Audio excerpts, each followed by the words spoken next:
Minister ഈ സ്ത്രീകളുമായി ബന്ധപ്പെട്ട ഒരു കാര്യമാണ്. അതായത് നമ്മുടെ അംഗൻവാടി ഹെൽപ്പേഴ്സ് ആൻഡ് വർക്കേഴ്സ് എന്ന് പറയുന്നത് വളരെ തുച്ഛമായി അവർക്ക് കൊടുക്കുന്ന ഇപ്പോഴത്തെ ശമ്പളം അത് കേന്ദ്രാവിഷ്കൃത പദ്ധതിയാണ്. അവരിലുള്ള വിധികളുണ്ട്. പലപ്പോഴും അത് തടഞ്ഞു വെക്കുന്നത് അവരുടെ പെൻഷൻ പല കാലങ്ങളിലും മുടങ്ങുന്ന സാഹചര്യമാണ്. പക്ഷെ നമുക്കറിയാം നിയമത്തിൽ 2 പെൻഷൻ ഒരാൾക്ക് അനുവദിക്കില്ല എന്നുള്ളതാണ് ചട്ടം. ഒരു മാനുഷിക വശം വെച്ചിട്ട് ക്ഷേമ പെൻഷനും അതോടൊപ്പം തന്നെ ഈ അംഗൻവാടി ഹെൽപ്പേഴ്സിന്റെ പെൻഷനും അത് ഒരുമിച്ച് കൊടുക്കാമല്ലെങ്കിൽ മാനുഷികപരമായിട്ടുള്ള ഒരു സമീപനം സർക്കാരിന്റെ ഭാഗത്തുണ്ട്. നിരവധി നിവേദനങ്ങൾ അതുമായി ബന്ധപ്പെട്ട് കിട്ടിയിട്ടുണ്ട്. അത് വകുപ്പിന്റെ പരിഗണനയിലാണ്, സർക്കാരിന്റെ പരിഗണനയിലാണ്. കാരണം ഈ പറയുന്ന പോലെ ഈ പല സമയത്ത് അവർക്ക് ഓണറേറിയം കിട്ടുന്നത് ഏറ്റവും കൂടുതൽ നമ്മുടെ ഒരു സമൂഹത്തിൽ കുഞ്ഞുങ്ങളെ വാർത്തെടുക്കുന്നതിൽ ഏറ്റവും കൂടുതൽ പങ്കുവയ്ക്കുന്നവരാണ്. അത് മാത്രമല്ല മറ്റ് പല പദ്ധതികളും ദുർബല ജനവിഭാഗങ്ങളെ സഹായിക്കുന്ന പല കാര്യങ്ങളും അവർ വഴിയാണ് നമ്മൾ നടപ്പിലാക്കുന്നത്. പക്ഷെ അവര് ഒട്ടും ഈ സംസ്ഥാന സർക്കാരിന് ഓണറേറിയം ഒരു സമയം കിട്ടും, കേന്ദ്ര സർക്കാരിന് ചിലപ്പോൾ മാസാവസാനം കിട്ടുന്നത്. ആ വകുപ്പിൽ ഒരുപാട് പ്രശ്നങ്ങൾ കിടക്കുകയായിരുന്നു. അവരുടെ കേന്ദ്ര ഗവൺമെന്റിന്റെ ഒരു പദ്ധതി പ്രകാരം പോഷൻ അഭിയാൻ പ്രകാരം നമ്മൾ കൊടുത്ത് സ്മാർട്ട് ഫോണൊക്കെ കേടായിട്ട് വർഷങ്ങളായി. അതൊന്നും പരിഹരിച്ചില്ല.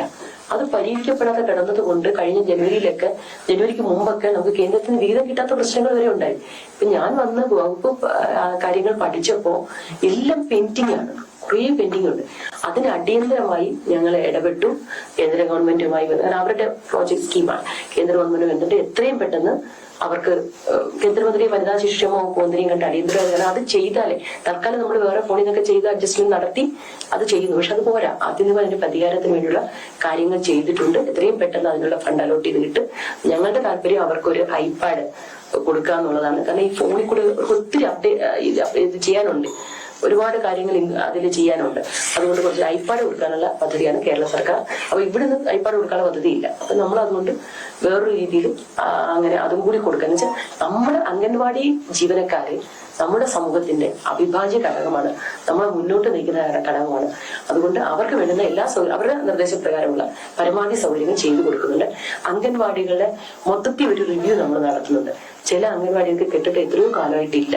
ചില ഒരു ദിവസം ഞാൻ ഒരു പരിപാടിക്ക് ചെന്നപ്പം ഒരു അംഗൻവാടി അധ്യാപിക വന്ന് എന്നെ വിളിച്ചുകൊണ്ട് പോയപ്പോ എന്തോ ഒരു 2-3 നിലയുള്ള കെട്ടിടത്തിൽ അപ്പുറവും ഇപ്പുറവും ബഹളവും പ്രശ്നമുള്ള സ്ഥലത്ത് അംഗൻവാടി പ്രവർത്തിക്കുന്നത്. വേറൊരിടത്ത് പരിപാടിക്കുന്ന അംഗൻവാടിയിൽ എഴുതി വെച്ചേക്കുന്ന ചെന്ന് നോക്കിയപ്പോൾ പൊട്ടി ഇരിക്കുന്നു. അങ്ങനെയൊക്കെ ഒരുപാട് പ്രശ്നം. അതുകൊണ്ട് മൊത്തത്തിൽ കാര്യങ്ങൾ ഓൾറെഡി ലിസ്റ്റ് എടുത്തു. അതൊക്കെ പരിഹരിക്കാനുള്ള ശ്രമങ്ങൾ ആരംഭിച്ചിട്ടുണ്ട്. ഈ കാര്യം പരമാവധി സർക്കാർ ചെയ്യും. ഈ പറഞ്ഞ പോലെ പെൻഷൻ ആകെ 1500-2000 കിട്ടുന്നത്, അതും പെൻഡിങ് ആണ്.